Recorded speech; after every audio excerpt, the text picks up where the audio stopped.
ఇప్పుడు మనం కముజపిట్ట liver fry చేస్తాం. మనకు కావాల్సింది కొంచెం రాళ్ళ ఉప్పు, అంటే ఆయిల్ లెస్ అన్నమాట. తర్వాత చిటికెడు పసుపు,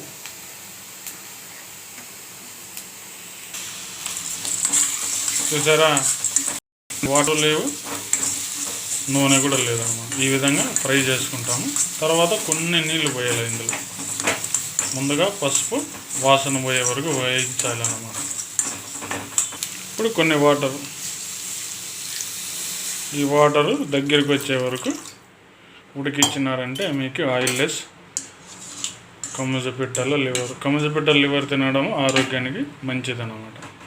చూడండి ఈ విధంగా కముజపిట్ట లివర్ అన్నమాట. Excellent taste.